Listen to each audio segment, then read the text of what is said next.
Yo, Space. yo, yo, what's up? What's up, Turbo Zone? What's up, space? Broadcasting from broadcasting from space. This is Space. Oh my gosh! All right, take two. I don't know. This is going pretty good. Fine. We're broadcasting from space, and we are going to be talking about space Space. in this title. Starlink. Battle for Atlas. Not Battle for Space. Battle but for Atlas. Battle for Right. Atlas. Like A game. The company. Yes, we're battling for their properties, which are like Persona and stuff, right? That's what they have. Sadly, we're not. This is how Joker got into Smash Bros. As we can thank Ubisoft. Starlink Battle for Atlas, a game by Ubisoft, which is technically part of the Toys for Life genre. Right, and we'll get into the toys. I don't want this video to be primarily about the toys, but it is worth talking about. I think when you think Starlink, one of the issues is that the first thing you think is toys and not game. Yeah, which is not how it should be, because you can play this game without the toys. You could buy it digitally or physically without the toys and play it just fine. And what was your experience with the game? Well, I kind of bought the game like out of nowhere. I knew its existence, you know, and I was like at Walmart one day and I saw it and I was like, you know what, I like spaceships, and I bought it. I don't know. I similarly bought it, but once it got down to the point where the stores were just trying to get rid of it, it went down to like $20. Yeah, that was my problem. I bought it for like $70 when it was new. But I just thought it was such a neat idea. I can agree with you there. When I first heard about this game, I believe it was around E3 time last year that they were announcing this game, and then they eventually made a Nintendo announcement with the Star Fox characters. I had seen the whole space adventure action premise and was intrigued. Yeah, well, because like nobody makes those games anymore. Like nobody makes space adventure piloting games. Like if there's a game in space now, it's gonna be like what, like Destiny or Halo or whatever, you know. Like you're just playing as some Marine soldier guy. True, but it's not about piloting the aircraft. Yeah, so. It's always about like on foot killing aliens and stuff, and like nobody really does this, you know. However, they did come out with No Man's Sky several years ago, and that was supposed to be the huge title of its time. Why do you think you and I are more intrigued in this title than we are in something like No Man's Sky? Because No Man's Sky was supposed to be like I guess like a space exploration game, and this is more like a space battle game. Like this is like more focused on the combat side of things, like more akin to like Star Fox or like the like GameCube era like Star Wars games. Absolutely, and I think if you look closely at some moments in this game, they are directly influenced from some of the original Star Fox titles. Which, I mean, let's go ahead and get that out of the way. Star Fox is in the Switch version of the game, so there's that. And you can get your own R-Wing to put on display, which is pretty awesome. We'll talk about that in a little while, but that's a cool thing that's a reason to buy it. Can you give me a little summary of what this game is all about? So you're part of a team. I forget. They're called Starlink, right? That's just the team. Yeah, I believe so. Yeah. So and they're like exploring a new sector or whatever, and their Captain Saint Grand gets captured by this evil alien who wants to use him because he knows how to make this fuel or whatever, and he's like after He's like after the Wardens. He's after Nova, which is the fuel, in order to resurrect the Wardens. Yeah, to resurrect the Wardens. And I mean, it gives you a good reason to go out and explore the planets. And also to shoot down some baddies. And to do plenty of shooting. There's plenty of shooting to do. So, the story is pretty C grade. I mean, this is not anything groundbreaking, and you'll realize that as you play the game. But I do think, especially having played it, there were some moments in this game where I just really got engrossed. Did you feel like that at all? I did with a lot of the character interactions, like whenever you're just flying around and your teammates will come on and talk about whatever. They'll talk about they'll just talk about what's going on, and they'll talk about certain things that they've been through, whatever. And I thought that was a really nice touch because it really made me feel like I was part of this Starlink team. Yeah, I can see that, and that's a good point. Even though I found a lot of the dialogue repetitious, you saying that is reminding me of like how during Star Fox playthroughs you'll hear your partners mention dialogue during the game. Yeah, like it's like throwaway dialogue, but it just helps to immerse you. I can get back to my studies. Yeah, and I also liked there are points in the game where you pick up like the little files or whatever, and they tell you about each of the pilots. Like I thought that was a really nice touch because it kind of gives them a little more depth. Yeah, that's fair. There's outside of the core story components, I feel a very strong gameplay aspect in terms of the exploration and the flying, especially. How do you feel about the gameplay? When I first went into it, I hadn't really watched a lot about it, so I wasn't sure where it was really going. So you start out, and I guess we can kind of like run through the first little bit. You start out, and your ship is attacked, and you have to do some space battles to kind of learn how to play the game.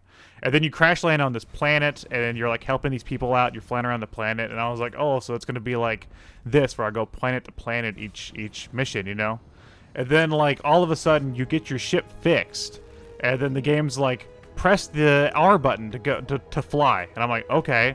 And then I press and hold the R button, and I just immediately shoot off the planet back into space, And then I could fly around freely, and I was like, oh, this is the game. That was a huge moment for me as well. When you actually take off of that planet, I don't know what it was called, but the planet was pretty forgettable once you find out that you can actually fly through different atmospheric layers into space and go to different planets. Yeah, no load times, straight up, fly up and down. It's just there's a second where the game has to maybe load, but it doesn't stop you. You're still in control, Mm-hmm. So and it was really I was like, whoa, okay, this game has something special to offer. And I'm kind of sad that I don't think they really promoted that all that much. Because I didn't know about that till I played, which was a nice surprise. What is that? The flight aspects or the seamless flight aspects? Because I expected to have to travel to another planet, the game will load, then I just kind of that, that'll be that. I didn't expect to be able to freely fly wherever I wanted. After a while, I feel like some of that initial excitement from that sensation starts to taper. Yeah. Well, it's just it's the same thing with any other open world game. There's some monotony to having to travel like that. And that's a good way to characterize a lot of the side actions in this game is monotony. Okay. So do you want to go through this game's really hard to talk about the gameplay because there's so many different aspects of the gameplay. Well, we did get through the flight aspect, but I think one core aspect in terms of the exploration especially is this collectathon nature. Okay, what do you mean, Daddy? So what I'm referring to is that there's 7 planets in all, and on each planet there's a percentage of the amount of alliance that you build. It's out of 100.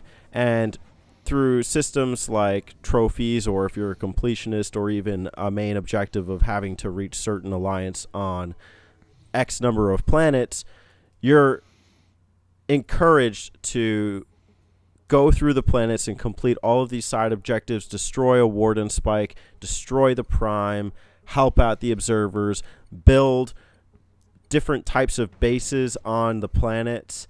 And the collection aspect, while definitely unique and varied, does start to repeat after a while. there's just a lot of it. That's the issue, is that like the planets aren't varied enough. Because it feels like every time you go to a planet, you land, you kind of like put up a few refineries and whatever else you need, and then you do like the same types of missions. Which, on the one hand, is satisfying because there's something cool about having 100% of the map of a planet unshaded on your atlas, I guess. But on the other, you are doing the same tasks on every planet that you reach. It's like the core gameplay is very fun, flying to the planets and doing like the shootouts and building your alliance or whatever. It's very fun, but having to do it 7 times, it's like without any big changes. This game could have it could have used some more varied mission types, maybe some more vehicles. Oh gosh, yeah. Don't bring me there. So I don't know if this was different when you got the $60 version, but when I had bought the $20 version, the only pilot available is Mason, and you can't unlock characters unless they do a daily special where you can play as them for 48 hours. Yeah, well, you can buy them as DLC if you want, or let's bring it up. You could buy the spaceship toys.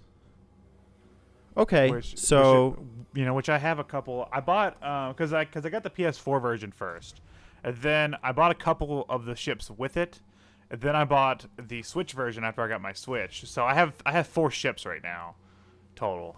Yeah, and I got 3, but the issue is that, and I mean, yeah, you can buy the DLC, and of course the toys are super cool to put on display. I'd take these over Amiibo any day.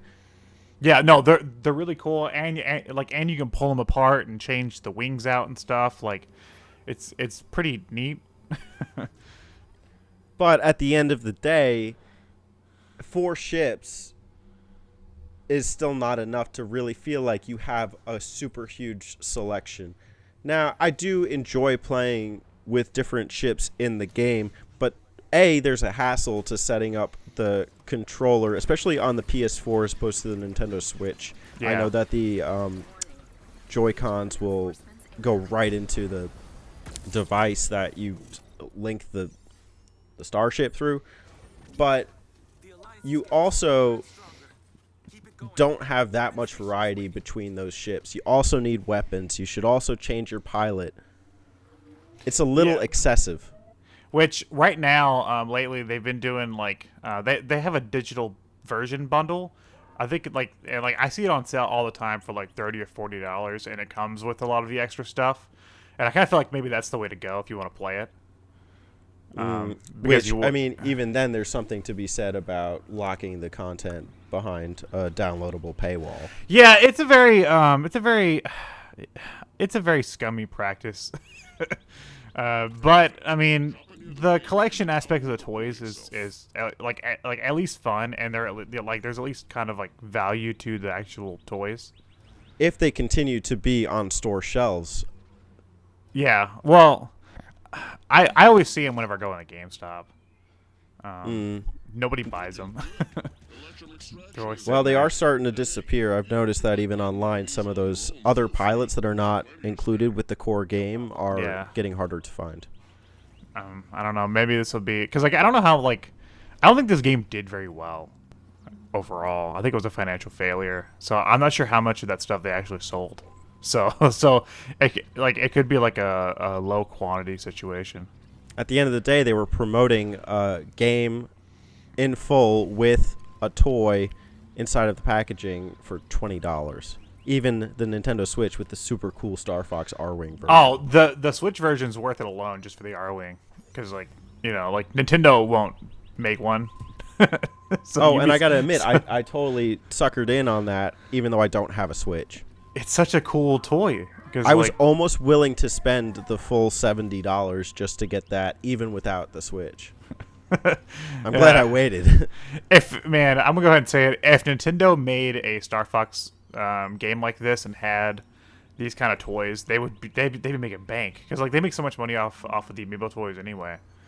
Like they'd be making so much money off the little Star Fox ships. And I think that's one of the things about this game that maybe its identity problem is that it's I don't want to say it's trying to be Star Fox, but at the end of the day, you're going to think toys and you're going to think Star Fox before you think Starlink when you're playing this. Oh yeah, no, I've had people that I'm like, I was talking about like I'd be at work or whatever. I'd be like, yeah, right now I'm playing Starlink. They'd be like, wait, isn't that the Star Fox game? And I'm like, no, it has Star Fox in it, but it's not a Star Fox game. And they're so confused over what the game actually is. And that is a shame because it isn't necessarily Star Fox. I don't think that there are any Star Foxes that are necessarily that offer this same degree of exploration and adventure and collection. Yeah, the only like samey elements are that you play as a person in a ship and you shoot things. And there is a super cool sequence when you take down a dreadnought. Oh yeah. That makes you go through the tunnels, and that's super reminiscent of the original Star Fox. Yeah, but everything else is like completely different, and I actually kind of prefer the Starlink gameplay like loop, I guess, to Star Fox in a way because it gives the world a little more like room to breathe. Like Star Fox, I enjoy Star Fox quite a bit, but like I don't think I've played a traditional Star Fox game more than a few times each. How do you feel about all range mode in space in Starlink versus in Star Fox? It feels better in Starlink. I hate all range mode in Star Fox. But Starlink pretty much adopts that premise as well, especially when you're taking down outlaw hideouts or a dreadnought unit. Yeah, maybe some like on-rail sections could have been cool in Starlink, because they are fun. But like, I think for like a $60 AAA game, like Starlink really understands how to do like a space game. Yeah, I could see that because I feel like the weapons are outfitted to be able to home on the units in a way that's not too automated, but it still requires your skill, but it's also not unfair because you are shooting in space.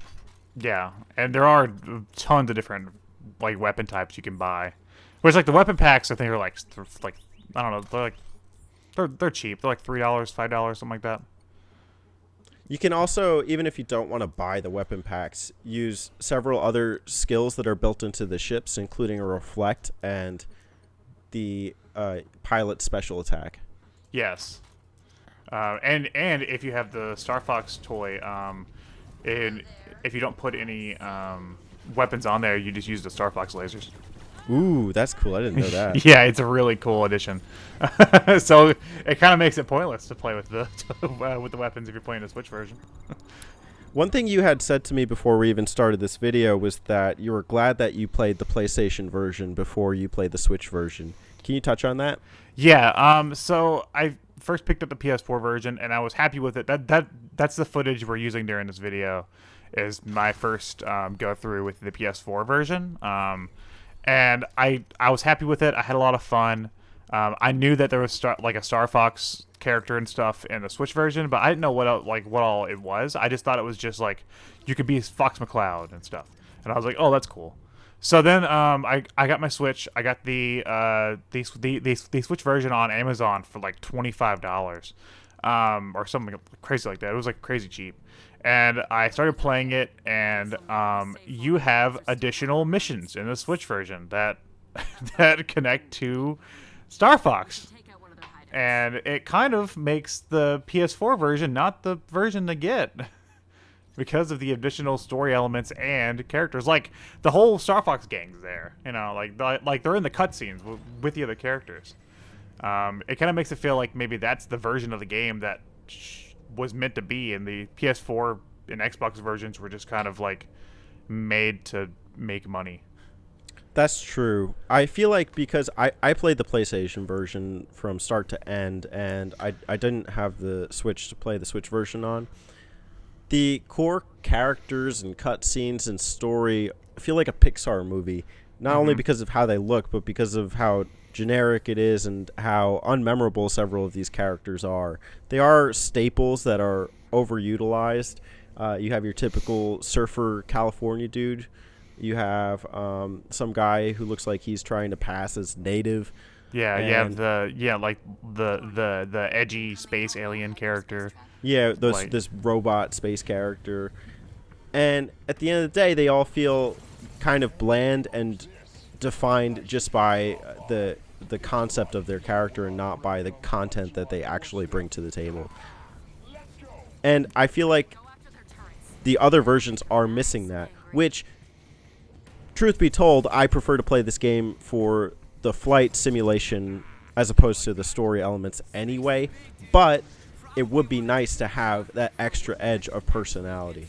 Oh yeah, well, like it was just fun because, like, you know, like you be hear them talking about their mission, and then like, you know, Slippy just be like, "I'm hungry," you know, and there's just something charming about the Star Fox crew. Like that's what Nintendo gets, is that like Star Fox games, like even when they're bad, they're still super charming because of the cast. So, any other thoughts or last words on Starlink Battle for Atlas? I feel like there's room for this game to improve. They recently had an update that added like a racing mode and another planet and stuff, and I feel like that's a really cool addition. It shows that they are trying to do something with the franchise still. Like I thought maybe like where it didn't do as well, they would just give up on it, you know. So I think moving forward, I hope there is a follow-up to this game, and maybe they can fix a lot of the repetition, because that's my main problem with the game, is how repetitious it is, of like, you know, going to each planet and doing what is basically the same thing with a different coat of paint. And I'd have to echo that sentiment and say that I still appreciate the game. I like that it's offered me something that a lot of games haven't. We do have a lot of open world titles, but we don't have a lot of open space titles. And, you know, I do need to play No Man's Sky and experience for myself before I can draw any conclusions on that. But I think this one has a nice balance of action and adventure that does give it its own identity. And, you know, I wouldn't pick up this game to play Star Fox. I would pick it up to play Starlink because, quite frankly, the Starlink experience is solid. Yeah, well, like, I feel like maybe this video, we've been talking kind of like negatively towards the game, for, you know, like most of the elements, but like I think it's only because like we see potential, because like there's a lot to like here. There's a lot to like. I did enjoy in Starlink, and I would go back and play this again. It's just like I want it to be better. And the thing is, you can experience it in several ways. You can experience it with a new ship if you want to buy a new ship. You can experience it on several platforms. You can even play this over co-op. Yeah, co-op's really fun. I haven't played it an awful lot, but I played like the first planet in co-op, and I had a lot of fun doing it, because I mean it's like it's a co-op space game, you know, like what, like flying around with your friends and shooting down baddies. Like what else do you want, man? Yeah, I mean, you could really take over a ship super fast if you do that. I know that you do have to. I'm sorry, a planet is what I meant. Yeah. I mean, I know you have to like stay within proximity of the other ship. Yeah, you're already tethered together.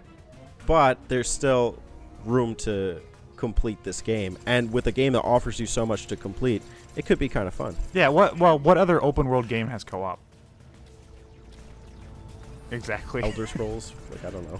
Like, you know, like there's like games that go online with it, but like, you know, like this is like a story-based open world game with co-op. Like that's really unique. Right. We should try that sometime. Yeah. That'd be really fun. Is there anything else you want to touch upon? I mean, I'd just say, like, I'd encourage the listeners, like, if this is a game that you've been interested in playing, but you feel like it's divisive, so you don't want to play it, maybe just, you know, check out the footage. Ask yourself if the genre is right for you, because the genre is not one that is really fully explored, I feel. I think for the price tag right now, it's worth it. Yeah, definitely. I mean, if you're unsure, 70 is not right, but like it's 20 now. So Yeah, it's super cheap now. Like, you just buy it, just have fun with it. Like, it's like, you know, why like, it's just so good, especially if you have a Switch. Like, just buy it for the Star Fox toy alone. Like, buy it for and the even Arwing. even if you're playing it on the PlayStation 4, I only bought one other ship that's usable in the game. Obviously, I can't put the R-Wing on there, and you don't need to buy any toys to fully experience this game. Yeah, you don't need any other ships to really to beat the game. And I You think won't that's be able to experience it fully, which I think sucks, and that the developers should have found some other way to incorporate DLC than, you know, locking a whole roster of weapons behind. But well, I think like that's the biggest question with this game. I think is like, which I don't want to go on a whole subject here, but like, why is it Toys to Life to begin with?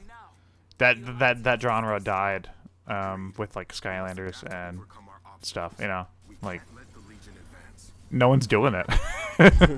So why'd they do it?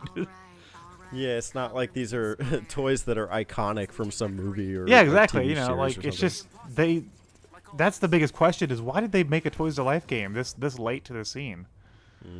And I don't like disrespect that because I love having these ships on display, but No, I agree with you, dude. I have a container in my closet just full of Skylanders because I will buy that stuff.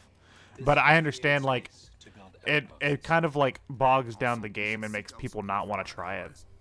You know, it's like Skylanders. I think Skylanders is a fun series, but people won't try it because you got to buy the toys. And it's a really messy situation. Yeah, and I think that is the sad truth about this game is as we had alluded to earlier on, that the toys kind of occlude the potential that we saw in this game. Yeah, if it did have the toys and it came out as some new space adventure game, I feel like maybe it really would have just stood a chance. And maybe that's what they should do going forward is drop the toys. I mean, or keep them compatible, but don't make them necessary, maybe. And maybe even just like take the concept and instead of sticking with the Starlink characters, try and give it more personality. But then again, what do I know? Yeah, what do we know? We don't work at Ubisoft. We don't make Assassin's Creed 15 or whatever they're working on now. But if you are a gamer who's interested in playing some games that are fun, this is one of them. Space is fun, man. It's just like this is your only option if you want a good space game right now. Good ship combat game like this. Anyways, with that, this has been Turbo Zone. Thanks for joining us for this video where we talk about Starlink and how much we like it, but how much we don't like it. I hope you had fun listening. Yep, same here. All right. Goodbye, everybody.